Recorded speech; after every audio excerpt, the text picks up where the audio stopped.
ഇതെന്താ നീ ഉണ്ടാക്കുന്ന മോളെ? ഞാൻ ഉണ്ടാക്കുന്നത് മാഗിയാ. 2 മിനിറ്റിൽ ഇപ്പൊ തയ്യാറാവും. എളുപ്പവഴി നോക്കുകയാണല്ലേ നീ. പച്ചക്കറി അരിയണ്ട, മസാലയൊന്നും ഇട്ടിളക്കണ്ട.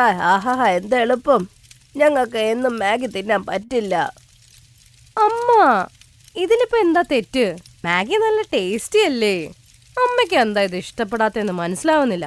നിനക്ക് ഇഷ്ടപ്പെടുന്നതൊക്കെ എനിക്കും ഇഷ്ടപ്പെടണമെന്ന് നിർബന്ധം വല്ലതും ഉണ്ടോ? ഒരു കാര്യം അങ്ങോട്ട് പറഞ്ഞേക്കാം.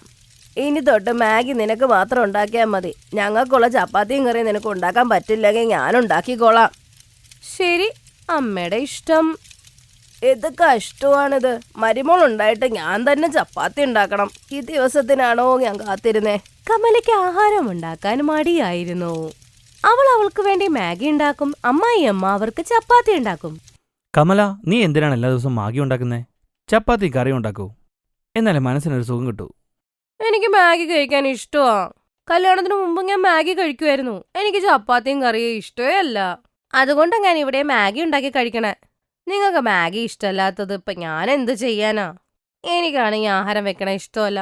നിങ്ങൾക്ക് മാഗി കഴിക്കണം എന്നുണ്ടെങ്കിൽ ഞാൻ ഉണ്ടാക്കിത്തരാം. പക്ഷെ ചപ്പാത്തിയും കറി ഉണ്ടാക്കാൻ എന്നോട് പറയല്ലേ. ഞാൻ ഉണ്ടാക്കൂല. വീട്ടിൽ ചപ്പാത്തിയും കറി ഉണ്ടാക്കൂല എന്ന് കമല അങ്ങ് വെട്ടി തുറന്നു പറഞ്ഞു. ജാനകി, അത് കുഴപ്പമില്ല. ഇടയ്ക്കൊക്കെ നല്ല ചപ്പാത്തി ഉണ്ടാക്ക്. ഇല്ലെങ്കിൽ മരുമോൾ ഉണ്ടാക്കുന്ന മാഗിയല്ലേ നമുക്ക് കഴിക്കാനായിട്ട് പറ്റത്തുള്ളൂ. ജാനകി മിണ്ടാതിരുന്നു. അവളൊന്നും പറഞ്ഞില്ല. ഒരു ദിവസം കമല മാർക്കറ്റിൽ നിന്ന് വരികയായിരുന്നു. അവള് കണ്ടു, ഒരു സ്ത്രീ പാലിന്റെ പാക്കറ്റും മസാലയുടെ പാക്കറ്റും കബാഡി വാലിക്ക് കൊടുക്കുന്നു. അയാൾ അതിന് പകരം പൈസ കൊടുത്തു ആ സ്ത്രീക്ക്. ഇത് കണ്ട് കമല ഞെട്ടിപ്പോയി. എന്തോന്ന് ആലോചിച്ചവള് പറഞ്ഞു, ചേട്ടാ, നിങ്ങൾ ഏത് കവറും എടുക്കുവോ? ഞാൻ എല്ലാ കവറും എടുക്കും. ഈ ചേട്ടൻ എല്ലാ കവറും എടുക്കും തോന്നുന്നു. മാഗിയുടെ പാക്കറ്റും ഇയാൾക്ക് വിറ്റാൽ എനിക്ക് വരുമാനമാകുമല്ലോ. അമ്മയും പിന്നെ എന്നെ വിടക്ക് പറയില്ലല്ലോ. ചേട്ടാ, മാഗിയുടെ കവറും എടുക്കുവോ ചേട്ടൻ? ഞാൻ എല്ലാ കവറും എടുക്കുന്നേ. പക്ഷെ പാക്കറ്റ് നനഞ്ഞിരുന്ന് എടുക്കൂല കേട്ടോ. അങ്ങനെയാണേ ശരി, എന്റെ വീട് ഞാൻ പറഞ്ഞു തരാം. 1.5 മാസം കഴിയുമ്പോൾ ആ വഴി ഒന്ന് വരണം കേട്ടോ. ഓക്കെ? കമലയുടെ മുഖത്ത് നല്ല സന്തോഷമായിരുന്നു. അന്ന് തൊട്ട് അവൾ മാഗിയുടെ കവറുകൾ കൂട്ടിവെക്കുമായിരുന്നു.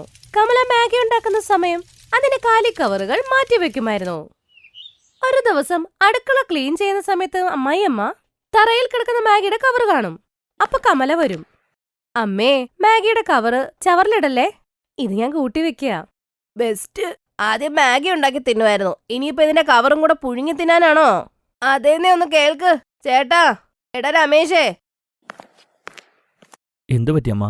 നിന്റെ ഭാര്യയ്ക്ക് വട്ടാണെന്നാ തോന്നേ. എന്നും മാഗി തിന്നോണ്ടിരിക്കുക. ഇവക്ക് പോലെ മാഗി പ്രാന്തുണ്ടെന്നാ എനിക്ക് തോന്നുന്നേ. ഇപ്പതാ മാഗിയുടെ കാലി പാക്കറ്റ് എടുത്തു വെക്കുന്നുണ്ട്. എന്റെ പൊന്നമ്മ, കാര്യത്തെ വളച്ചു തിരിച്ചു കൊണ്ടുപോവല്ലേ. എനിക്ക് മാഗിയുടെ പ്രാന്ത് ഒന്നുമില്ല. ഞാനിത് പിന്നെ... കമല കാര്യങ്ങൾ പറയുന്നതിന് മുൻപ് തന്നെ ഇടിമിന്നലും മഴയും കാറ്റും ഒക്കെ വന്നു. അവര് പേടിച്ചുപോയി. അടുക്കളയുടെ ഭിത്തി ഇടിഞ്ഞ് താഴത്തോട്ടും പോയി. അവരെല്ലാം പകച്ചുപോയി. എന്റെ ദൈവമേ, ഇനി എന്ത് ചെയ്യും നമ്മൾ? അച്ഛൻ, ഞാൻ പറഞ്ഞതല്ലേ, അടുക്കളയുടെ ഭിത്തി കുറച്ച് പ്രശ്നത്തിലായിരുന്നു. അതെന്നെ ശരിയാക്കണമെന്ന് പറഞ്ഞാ. ഞാൻ വിചാരിച്ചത് മഴയൊന്നും ഇപ്പോൾ ഉടനെ ഉണ്ടാവത്തില്ലെന്നായിരുന്നു. ഇന്നലെ ഞാൻ പണിക്കാരോട് പറഞ്ഞതാ. എനിക്കറിയായിരുന്നോ ഇന്ന് തന്നെ ഈ കാറ്റും മഴയൊക്കെ ഇങ്ങനെ വന്ന് പ്രശ്നമൊക്കെ ഉണ്ടാകുമെന്നുള്ള കാര്യം. അമ്മ വിഷമിക്കണ്ട. അമ്മ മുറി പോയിരുന്നോ, ഞാനിതെല്ലാം ഒന്ന് വൃത്തിയാക്കിയിട്ട് വരാം. കമല, നല്ല മഴയാണ്. വെള്ളം മുഴുവൻ അകത്തേക്ക് കയറുന്നു. ഇപ്പോൾ ഭയങ്കര മഴയല്ലേ, വെള്ളമാണ് കയറുന്നുണ്ട്. നാളെ ഞാൻ ജോലിക്കാരനെ വിളിച്ചിട്ട് വരാം. എന്നിട്ട് ഞാൻ അടുക്കള വൃത്തിയാക്കിയാൽ മതി. മഴ കാരണം അടുക്കളയിൽ വെള്ളം കയറുകയായിരുന്നു. മഴയാണെങ്കിൽ പെയ്തുകൊണ്ടിരുന്നു. അതുകൊണ്ട് തന്നെ ഒരു ജോലിക്കാരനും സിമന്റും മണ്ണിനെ ജോലി ചെയ്യില്ല. മദനോട് ഞാൻ കാര്യങ്ങളൊക്കെ പറഞ്ഞു. പക്ഷേ മഴ കാരണം ഇപ്പം ചെയ്താൽ അത് റെഡിയാവില്ലെന്നാണ് പറയുന്നത്. എന്തായാലും താഴെ വീഴും. അതുകൊണ്ട് ഇപ്പം തന്നെ ചെയ്തിട്ട് പ്രത്യേകിച്ച് ഗുണമില്ല. നമ്മുടെ അടുക്കള ഇങ്ങനെ തുറന്നിടാൻ പറ്റുമോ? ഈ രാത്രി മുഴുവൻ ഇങ്ങനെ തുറന്നിട്ടാ വല്ല കള്ളനും കയറിയാൽ എന്ത് ചെയ്യും? അടുക്കളയുടെ ഭിത്തി വീണത് നമുക്ക് വളരെ അപകടമാണ്. അടുക്കളയുടെ പുറകെ മുഴുവൻ കൃഷിഭൂമിയല്ലേ. ഇത് തുറന്നിരിക്കണം കണ്ട് ആരെങ്കിലും അകത്തേക്ക് കയറിയാലോ? ഇല്ലെങ്കിൽ നമ്മൾ ഉറങ്ങാതെ കാത്തിരിക്കണം.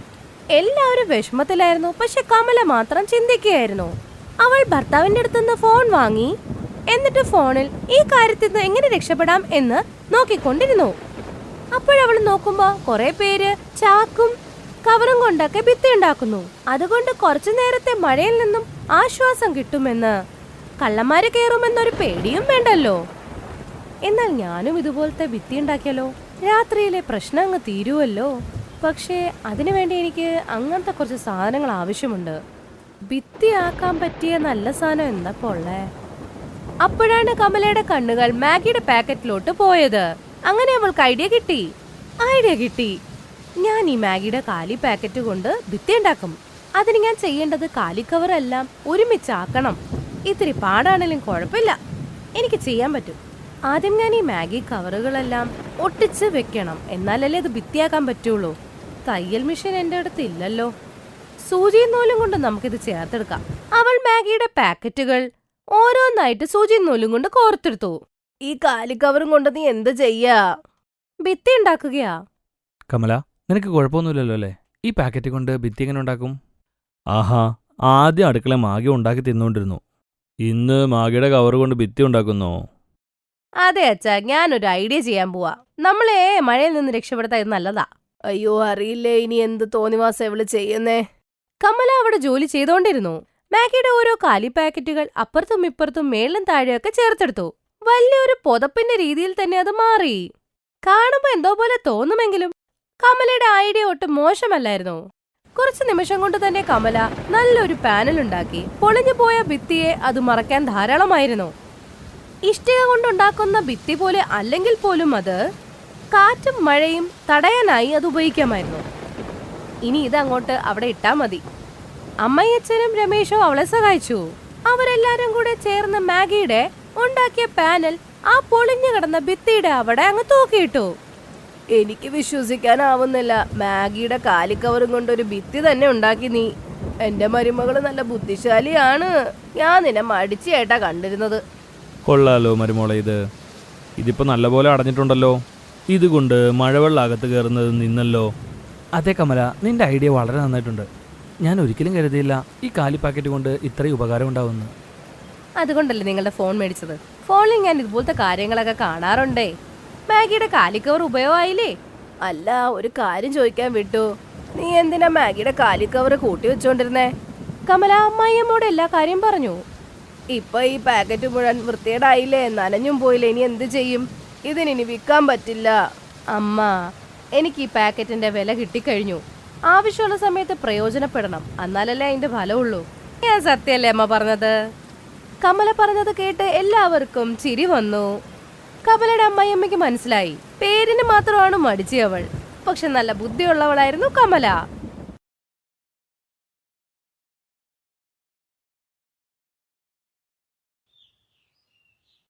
അമ്മ, കഴിക്കാൻ എന്താ ഉള്ളത്? എനിക്കിന്നലെ രാത്രി തൊട്ട് വയ്യായിരുന്നു. അതുകൊണ്ട് ഞാൻ രാവിലെ ഉപ്പുമാവാണ് ഉണ്ടാക്കിയത്.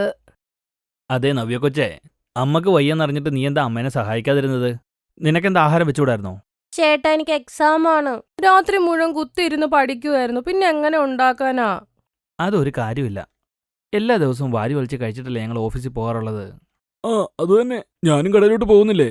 ഞായറാഴ്ച മാത്രമാണ് വിശ്രമിക്കാൻ കിട്ടുന്നത്. ഞായറാഴ്ച മാത്രമേ നല്ല ഭക്ഷണം കഴിക്കാൻ പറ്റത്തുള്ളൂ. അങ്ങനെയാണെങ്കിൽ ആഴ്ച മുഴുവൻ എനിക്ക് എവിടെയാ റെസ്റ്റ് ഉള്ളത്? 5 പേർക്ക് വ്യത്യസ്തമായ ഭക്ഷണം ഉണ്ടാക്കുക, അത് എളുപ്പക്കാരിയാണെന്നോ നിങ്ങൾ വിചാരിച്ചേ? എന്നാ ഒരു കാര്യം ചെയ്യാം, മോഹനേട്ടന്റെ കല്യാണം നടത്താം. വീട്ടിലൊരു പെണ്ണ് വന്നാൽ എല്ലാം ശരിയാവുമല്ലോ. അമ്മ, മോഹൻ ചേട്ടന്റെ കല്യാണം നടത്ത്.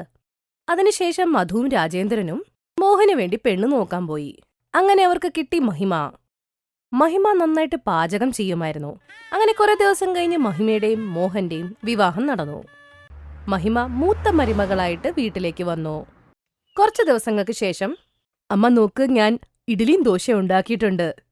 അത് കൊള്ളാലോ ചേട്ടത്തി, ഇഡ്ഡലി ദോശയൊക്കെ ഉണ്ടാക്കാൻ അറിയാലേ? അതെന്തു ചോദ്യ? ഇഡ്ഡലി ദോശ മാത്രമല്ല, പല പലഹാരങ്ങളും ഉണ്ടാക്കാൻ അറിയാം. എന്ത് വേണമെന്ന് പറഞ്ഞാ മതിട്ടോ. അത് കൊള്ളാട്ടോ. ഇനി തൊട്ട് ചേട്ടത്തി തന്നെ അടുക്കള ഭരണം ഏറ്റാ മതി. അതങ്ങനെ തന്നെയാണല്ലോ.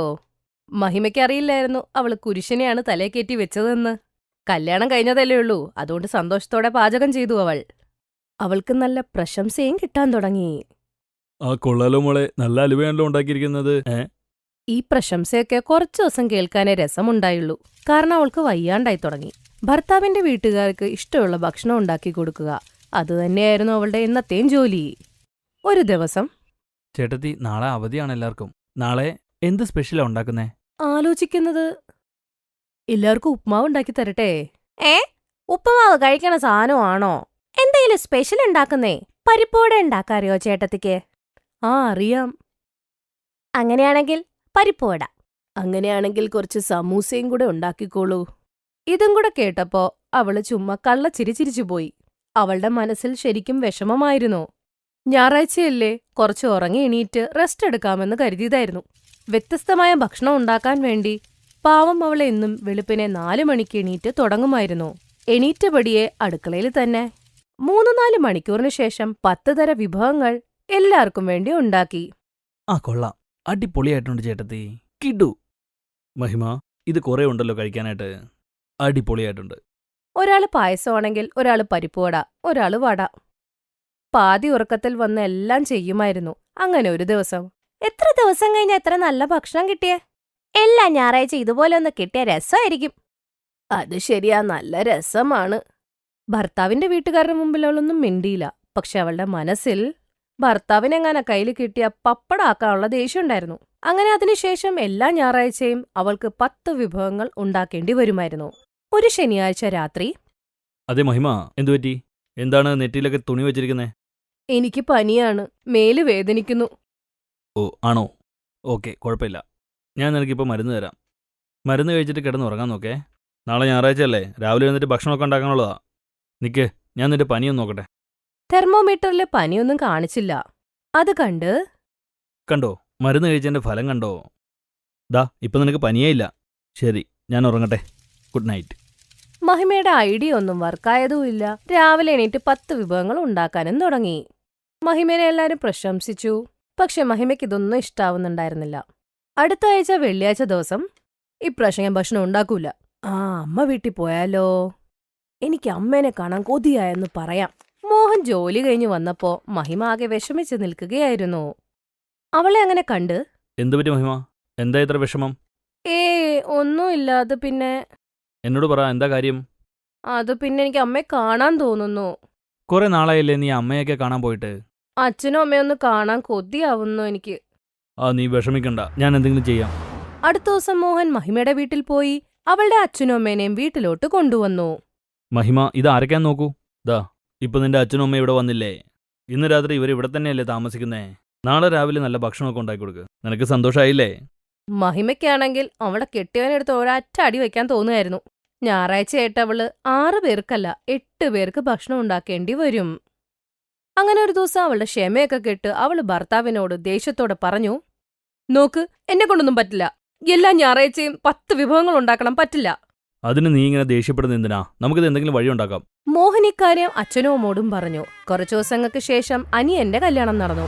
അങ്ങനെ ദേവിക വീട്ടിലേക്ക് വന്നു ചേർന്നു. തുടക്കമൊക്കെ ദേവികനെ എല്ലാരും നല്ല കെയർ ചെയ്തു. കുറച്ചു ദിവസം കഴിഞ്ഞപ്പോ മഹിമയെ പോലെ തന്നെയായി അവളും. എന്റെ പൊന്നു ചേച്ചി, ഞായറാഴ്ച 10 വിഭവങ്ങൾ ഉണ്ടാക്കുന്ന ശീലം ആരുണ്ടാക്കി? പൊന്നു ദേവിക, ഇത് ഞാൻ കാരണം തന്നെയാ. നല്ല മരുമകളാകാൻ വേണ്ടി ഞാൻ തന്നെ എല്ലാവരും ആഗ്രഹം സാധിച്ചു കൊടുത്തതാ. ആദ്യപ്പോ കൂനുമേ കുരിശായ പോലെയാണ്. എന്ത് ചെയ്യണമെന്ന് എനിക്കൊരു പിടിയുമില്ല. മഹിമയ്ക്കും ദേവികയ്ക്കും ആകെപ്പാടെ ടെൻഷനായി മാറി ഇക്കാര്യം. അങ്ങനെ വീണ്ടും ശനിയാഴ്ച വന്നു. അടുത്ത സൺഡേ ദേവിക്കിന്റെ മോഹന്റെയും ബോസ് വീട്ടിലേക്ക് വിരുന്നു വന്നു. അമർ സാർ, വരൂ. സാർ വന്നിരിക്കൂ, ഞാൻ കഴിക്കാനുള്ളതൊക്കെ തയ്യാറാക്കാം. അങ്ങനെ ആ ദിവസം ദേവികയും മഹിമയും ദേഷ്യത്തോടെ ഓരോരോ വിഭവങ്ങൾ കൊണ്ടുവച്ചു. ബോസിന്റെ മുമ്പിൽ ഒരുപാട് വിഭവങ്ങളായിരുന്നു. 10 തര വിഭവങ്ങൾ കണ്ട് അമർ ഞെട്ടിപ്പോയി. അദ്ദേഹം ഭക്ഷണം കഴിക്കാൻ തുടങ്ങി. എന്നിട്ട്, ആഹാ, അടിപൊളി, നന്നായിട്ടുണ്ട്. നിങ്ങൾ എനിക്ക് വേണ്ടി ഇത്രയൊക്കെ ഉണ്ടാക്കിയോ? അയ്യോ അല്ല സാർ, എല്ലാ ഞായറാഴ്ചയും ഇതിവിടെ പതിവാണ്. ഓ അങ്ങനെയാണോ? ഇവിടെ വല്ല പാചകക്കാരുണ്ടോ? പാചകക്കാരുടെ ആവശ്യം എന്തിനാ സാർ? ഇവിടെ എൻ്റെ ഭാര്യയും അനിയൻ്റെ ഭാര്യയും ഉണ്ടല്ലോ, അവരങ്ങ് ഉണ്ടാക്കിക്കോളും. ഇതൊരു നല്ല കാര്യമാണ്. എന്നാ മോഹൻ, ദേവിക്, ഒരു കാര്യം ചെയ്യൂ. അടുത്ത ആഴ്ച തൊട്ട് നിങ്ങൾ ഞായറാഴ്ചയും ജോലിക്ക് വരണം. അവിടുത്തെ ജോലി ചെയ്യണം. പിന്നെ 2 മണിക്കൂർ എക്സ്ട്രാ കൂടി ചെയ്യേണ്ടി വരും. എന്താ സാർ, ഭക്ഷണം ഇഷ്ടമായില്ല? ഞായറാഴ്ച ഓഫീസോ? ആ ദിവസം അവധിയല്ലേ സാർ? മോഹൻ, എന്താ സാർ, അവധി ദിവസം ഞങ്ങളോട് സാറ് കൂടുതൽ ജോലി ചെയ്യാൻ പറയുന്നു. ഓഹോ, നിങ്ങൾക്ക് ഞായറാഴ്ച അവധി വേണമല്ലേ? ഇത് നിങ്ങളുടെ 2 ഭാര്യമാർ, ഇവരെന്താ മെഷീനാണോ? നോക്കൂ, ഇവർക്ക് അവധിയൊന്നുമില്ലല്ലോ. അതുകൊണ്ട് ഇവരെ കൊണ്ട് എക്സ്ട്രാ പണി ചെയ്യിപ്പിക്കുവാണ് നിങ്ങൾ. ഇവർ നിങ്ങളെ സ്വന്തമായിട്ടല്ലേ കാണുന്നത്? നിങ്ങൾ ഇവരെ വെറും ജോലിക്കാരായിട്ടാണോ കാണുന്നത്? അമറിന്റെ ശബ്ദത്തിൽ ദേഷ്യമുണ്ടായിരുന്നു. അമർ പറഞ്ഞത് കേട്ട് എല്ലാവരും തല താഴ്ത്തി നിന്നു. ഈ കാര്യത്തിന് ആരുടെ കയ്യിലും ഉത്തരമുണ്ടായില്ല. ദേവികയും മഹിമയും അവിടെ കരയുകയായിരുന്നു. അവരുടെ വിഷമം മനസ്സിലാക്കാൻ ആരെങ്കിലും ഉണ്ടല്ലോ. മോഹൻ പതിയെ പറഞ്ഞു. എനിക്ക് മനസ്സിലായി സർ, ഞങ്ങളുടെ തെറ്റുകൾ മനസ്സിലായി. ഇനി അങ്ങനൊന്നും ചെയ്യില്ല. Thanks for watching.